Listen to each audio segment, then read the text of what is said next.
Graduate MLC ఎన్నికల్లో కూటమి ప్రభుత్వ విజయాన్ని మీరు ఎలా చూస్తారండి? ఈ విజయం అనేది ఖచ్చితంగా ప్రజలు ప్రజలు క్లియర్ కట్గా ఉన్నారని చెప్పి తెలియజేస్తుంది. ఎందుకంటే ఈరోజు గ్రాడ్యుయేట్లు అంటే చదువుకున్న విద్యావంతులు. అలాంటి విద్యావంతులు ఈరోజు ఓటేశారు. కూటమి ప్రభుత్వం పైన ఎన్నో విమర్శలు గత 8 నెలలుగా ప్రతిపక్షాలు చేస్తూ ఉన్నాయి. దీన్ని వాళ్ళందరికీ ఇది ఒక చెంపపెట్టుగా మనం చెప్పొచ్చు. ఎందుకంటే గ్రాడ్యుయేట్స్ అందరూ ఈరోజు ఒకటే తెలియజేశారు. ఏమనంటే, మేము కూటమి ప్రభుత్వం పక్షానే ఉన్నాం, మాకు మేలు జరుగుతూ ఉంది, కూటమి ప్రభుత్వం మాకు మంచి చేస్తూ ఉంది, అందుకనే మేము ఇంకా కూటమి ప్రభుత్వం ఇంకా గట్టిగా ఉండాలని చెప్పి బంపర్ మెజారిటీలు ఇచ్చి ఈరోజు గెలిపించారు. మనం చూసుకుంటే భారతదేశ చరిత్రలో ఎక్కడా లేని విధంగా ఈరోజు ఆంధ్రప్రదేశ్ రాష్ట్రంలో గ్రాడ్యుయేట్ ఎమ్మెల్సీ ఎలక్షన్స్లో దాదాపు 80,000కు పైగా మెజారిటీలతో ఈరోజు కూటమి అభ్యర్థులు ఘన విజయం సాధించారంటే ఇది కూటమి ప్రభుత్వం 8 నెలల పరిపాలన ఎలా ఉందో ఆ మెజారిటీలు చెబుతున్నాయని మేము భావిస్తూ ఉన్నాం. ఖచ్చితంగా ఈ మెజారిటీ ప్రజలందరూ కూడా ఈరోజు కూటమి ప్రభుత్వం పైన ఇంకా పెద్ద బాధ్యతను పెట్టారు. ఏంటంటే, ఇంకా మీ పైన ఆశలున్నాయి, మేము ఎవరైతే జగన్మోహన్ రెడ్డి అతన్ని నమ్మే పరిస్థితుల్లో లేము, అతను పెట్టిన అభ్యర్థుల్ని, అతని మద్దతు ఇచ్చిన వాళ్ళని చిత్తుగా ఓడించాము, మీరు మాకు న్యాయం చేయండి, మీరు ఇప్పుడు చేసేదానికంటే ఇంకా అద్భుతంగా పరిపాలించండి, మేము మిమ్మల్నే నమ్ముతాం, మీతోనే ఉంటాం, మేము ఎల్లప్పుడూ కూటమి ప్రభుత్వం వైపే అని ఈరోజు గ్రాడ్యుయేట్లు క్లియర్ కట్గా మ్యాండేట్ ఇచ్చారు. దీనికి తగ్గట్టుగా రానున్న రోజుల్లో పరిపాలన ఉండబోతుందని భావిస్తూ ఉన్నాం. కూటమి ప్రభుత్వం పట్ల ఇక్కడ గ్రౌండ్ లెవెల్లో ఒక ఇంత అసహనం ఉంది అని చెప్తున్నారు. అసహనం ఉంటే ఈ ఎన్నికల్లో కనబడి ఉండాలి కదా. మనం చూసుకుంటే ఇప్పుడు దాదాపు 68 నియోజకవర్గాలకు పైగా జరిగింది. ఉమ్మడి గోదావరి జిల్లా 2, అదేవిధంగా కృష్ణా జిల్లా, గుంటూరు జిల్లా, ఇవన్నీ దాదాపుగా 20 అసెంబ్లీ నియోజకవర్గాలు, 14 నియోజకవర్గాలు, ఈ విధంగా ఉండే జిల్లాలే ఉమ్మడి జిల్లాలు.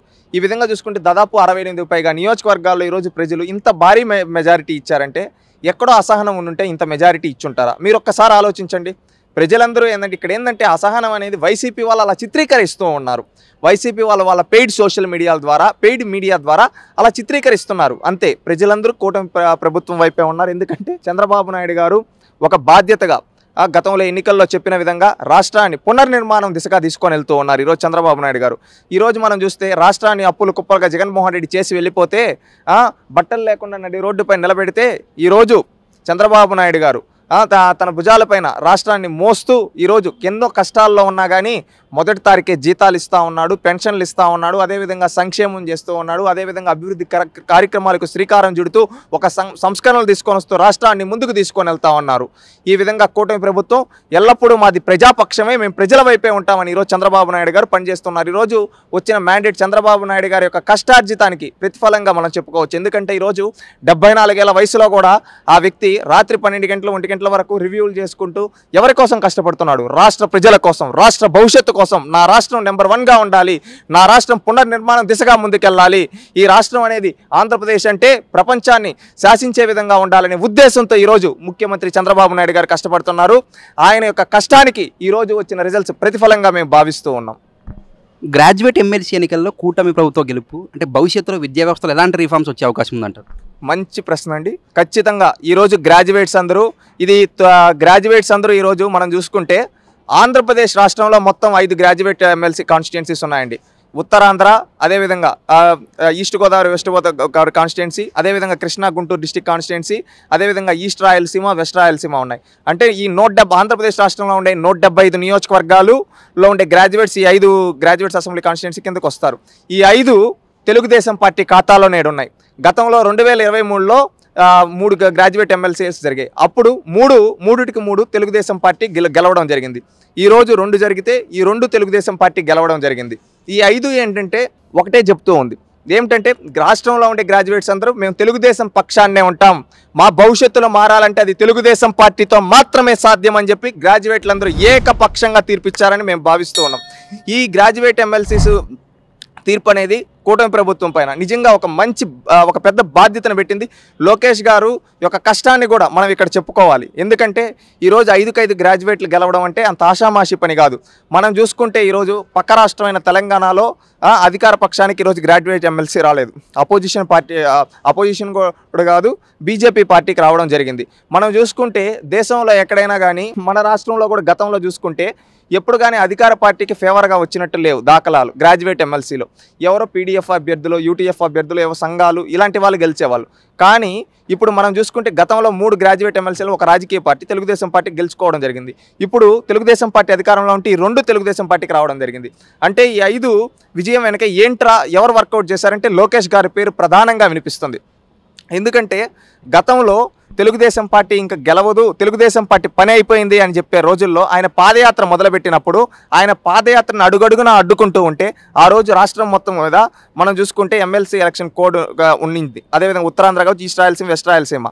ఆయన అప్పుడు చిత్తూరు జిల్లాలో పాదయాత్ర చేస్తూ ఉన్నాడు. అప్పుడు ఆయన పాదయాత్ర చేసుకుంటూ పార్టీ శ్రేణులకు దిశానిర్దేశం చేస్తూ గ్రాడ్యుయేట్స్ని ఎక్కడికక్కడ కాన్స్టిట్యున్సీస్లో కలిసినప్పుడు ఆ నియోజకవర్గాల్లో వాళ్ళని చైతన్యవంతులు చేస్తూ ఉన్నాడు.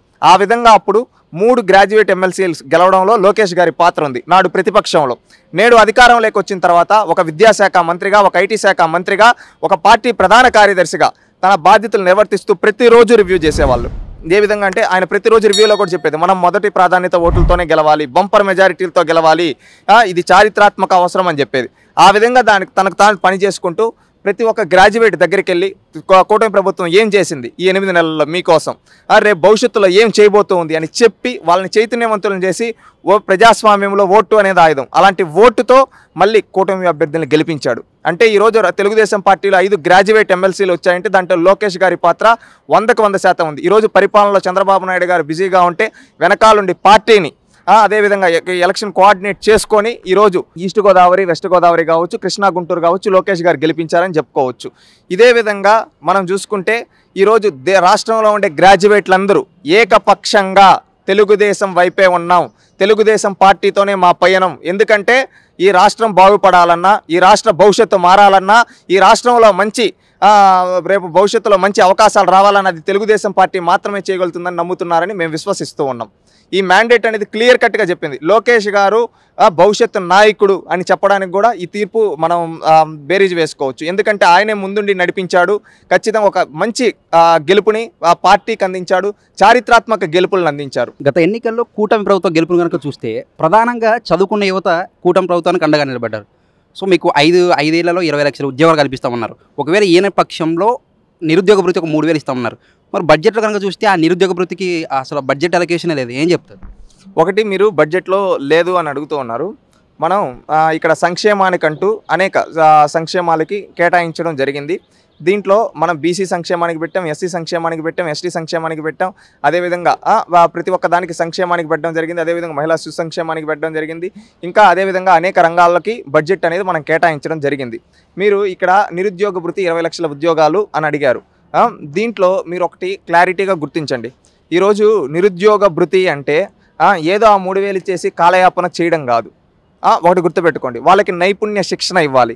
వాళ్ళకి నైపుణ్య శిక్షణ ఇచ్చి వాళ్ళని మంచి వ్యక్తులుగా తయారు చేసి వాళ్ళ స్కిల్ ఏదుందో దాంట్లో వాళ్ళు రాణించే విధంగా ప్రయత్నించాలి అని చెప్పి ఈరోజు స్కిల్ డెవలప్మెంట్కి దాదాపు 1000 కోట్ల పైన కేటాయించడం జరిగింది బడ్జెట్లో. మీరు చూస్తే ఇది ప్రభుత్వానికి నిరుద్యోగ యువత పైన ఉన్న ఏ విధంగా అయితే వాళ్ళకి ఏ విధంగా న్యాయం చేయాలనుకున్నారు దీని ద్వారా మనం చెప్పచ్చు. ఇప్పుడు చూసుకుంటే ఇంత భారీ మొత్తాన్ని కేటాయించడం వెనక ఒక పెద్ద వ్యూహమే ఉంది. ఎందుకంటే ఇప్పుడు మీకు ఒక స్కిల్ ఉంటుంది, నాకు ఒక స్కిల్ ఉంది, ఇంకొకరికి స్కిల్ ఉంటుంది. వాళ్ళందరినీ ఒక తాటిపైకి తీసుకొని వచ్చి వాళ్ళ దేంట్లో బెస్ట్ వాళ్ళకి దాంట్లో ట్రైనింగ్ ఇస్తే వాళ్ళ జీవితాలు మారుతాయి. ఆ లక్ష్యంతో పనిచేస్తున్నాం. క్యాస్ట్ సెన్సెస్ లాగా స్కిల్ సెన్సెస్ అనేది చేయాలని చెప్పి మన ముఖ్యమంత్రి గారు లోకేష్ గారు చెప్పడం జరిగింది. దానికి తగ్గట్టుగా రాష్ట్రం మొత్తం కూడా జరుగుతుంది. ఎందుకంటే స్కిల్ సెన్సెస్ వస్తే ఎవరి స్కిల్ ఏంటో తెలిసి దాన్ని బట్టి మనం ముందుకెళ్ళాలి. అప్పుడు మన రాష్ట్రం పురోగతి సాధిస్తుందని భావించి ఆ విధంగా చేస్తూ ఉన్నారు. ఆ విధంగా ముందుకెళ్తూ ఉన్నారు. ఖచ్చితంగా మీరు అన్నట్టు నిరుద్యోగ భృతి అంటే ఏదో ఇచ్చేసి కాలయాపన చేయడం కాదు, వాళ్ళకు ఉపాధి చూపించే దిశగా ప్రభుత్వం ముందడుగేస్తూ ఉందని మేము భావిస్తూ ఉన్నాం. అదేవిధంగా మీరు ఇంకొకటి అడిగారు, 5 ఏళ్లలో 20 లక్షల ఉద్యోగాలు. 20 లక్షల ఉద్యోగాలు అనేది లోకేష్ గారు ప్రతి మీటింగ్లో చెప్తున్నారు. మేము ప్రభుత్వ, ప్రైవేట్, స్వయం ఉపాధి ఈ 3 రంగాల్లో కలిపి 20 లక్షల ఉద్యోగాలు కల్పించే బాధ్యత మాది అని. దానికి తగ్గట్టుగా ప్రతిరోజు ముఖ్యమంత్రి గారు కావచ్చు, లోకేష్ గారు కావచ్చు దానికి తగ్గట్టుగా ఆలోచన చేస్తున్నారు. వాళ్ళ విధానాలు ఆ విధంగా ఉన్నాయి. దానికి తగ్గట్టుగా రానున్న రోజుల్లో రాష్ట్రంలో ఉండే ప్రతి ఒక్క నిరుద్యోగికి ఉపాధి ఉద్యోగ అవకాశాలు చూపించడం జరుగుతుందని భావిస్తూ ఉన్నాం. Please subscribe to Leo news for more videos.